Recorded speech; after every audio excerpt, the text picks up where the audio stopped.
አገላለጹ ቋንቋና ስርዓቱ ቢለያይ እንጂ ከዳር እስከ ዳር የሀገሪቱ ክፍል ለሀገር ሽማግሌ የሚሰጠው ክብርና ዋጋ ተመሳሳይ ነው። ፈጣሪን መፍራትን፣ በፍቅር መኖርንና ሰላምን መስበክ ዋነኛ ስራቸው የሆኑት የሃይማኖት አባቶችም ተደማጭና ተጽዕኖ ፈጣሪ መሆናቸውን በርካቶች ያስማማል። ታዲያ እኚህ ታላቅ የሀገር ሀብቶች በሚያጋጥሙ ማህበራዊና ፖለቲካዊ ቀውሶችን በመግታት ረገድ ኃላፊነታቸው ከፍተኛ እንደሆነም ነው የሚነሳው። ችግር ቢፈጠር፣ አለመግባባት ቢፈጠር፣ ጸብ ቢፈጠር ሽማግሌዎች ተሰብስበው ውሳኔ የሚሰጡበት፣ እርቅ የሚያደርጉበት፣ አጥፊውን የሚቀጡበት ዱቡሻ በሚል የሚታወቅ ከጥንት ቅድመ አያቶቼ ጅምር የመጣ የመንግስት መስሪያ ቤት፣ የፍርድ ቤት ዳኛ፣ ፖሊስ ከሌለበት ዘመን ጀምሮ ዛሬ ድረስ የዘለቀ ትልቅ አቅምና ኃይል ያለው የሽማግሌዎች ሸንጎ አለ።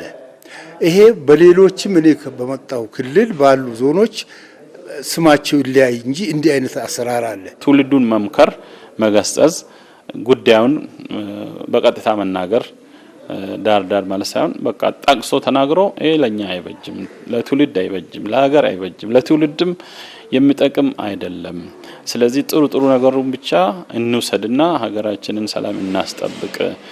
በተለይ ደግሞ ይበልጥ እቺ ሀገር የምታስፈልገው ለትውልዱ ነው።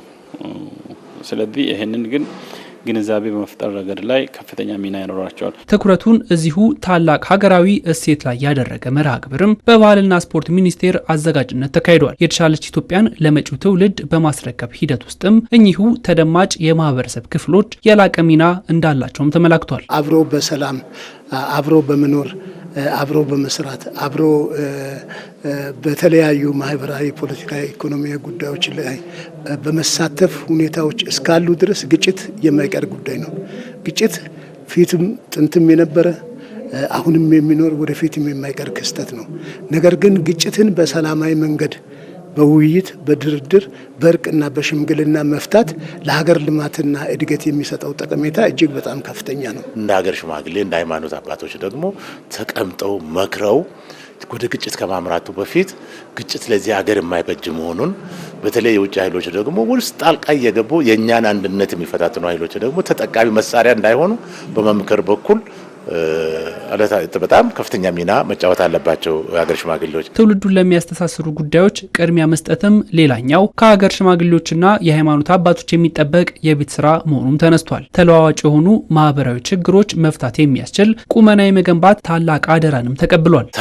ሰላምን ብቻ እንዲያስብ በየአካባቢው የማስተማር የማነሳሳት በየእምነት ተቋሙ የማስተማሩ ስራ አገር ሽማግሌዎች ላይ ከፍተኛ ኃላፊነት ወድቆ ስላለ ይሄንን ከባድ ኃላፊነት ደግሞ ለመወጣት ሁሉም በጋራ መንቀሳቀስና አገር ሽማግሌዎች ወደ ራሳቸው መመለስ መቻል አለባቸው። ተቋማትና የሀገር ሽማግሌዎች አንድ ላይ ብንጠቀም ሁለቱም የተለያዩ እሴቶች ስላሉበት ሁለቱም ደግሞ የተለያዩ ተከታዮች ስላሉበት ደምረነው አንድ ላይ አጣምረን እኛ የምንፈልገውን መስተጋብር ለመፍጠር ዋና ያግዛሉ። አብሮነትና ማህበራዊ ትስስርን ለማጎልበት ይህን ታላቅ እሴት ማጠናከር ይገባልም ነው የተባለው። የሀገር ሽማግሌዎችና የሃይማኖት አባቶች ሀገራዊ ኃላፊነታቸውን በበለጠ መወጣት የሚያስችላቸውን መደላደል ለመፍጠር እየተሰራም ይገኛል። ይሄ ደግሞ ተጠረቃቅሞ ለኢትዮጵያ ግብዓት ይሆናል ብለን ብዙ ጊዜ በዚህ በብሔራዊ አገር አቀፍ ምክክር ኮሚሽንም አንስተናል፣ እየተነጋገር ነው። በዛም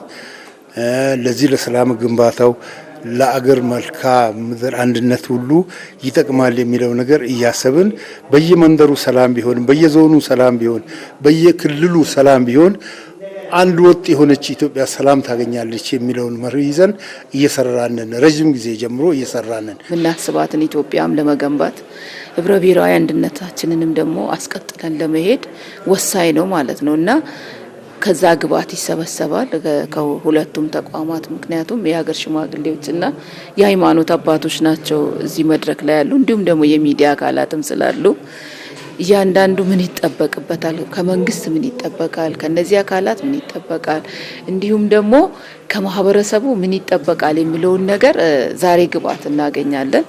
ደን ከዛ ግብዓት በኋላ ምንድነው የሚደረገው? ምስረታ ይኖረናል። የፎረም ምስረታ እናደርጋለን ማለት ነው። ሁለቱም ምስረታ አድርገን እንግዲህ በዛ ልክ እየተጋገዝን የተሻለች ኢትዮጵያን መፍጠር ነው ዋና አላማችን።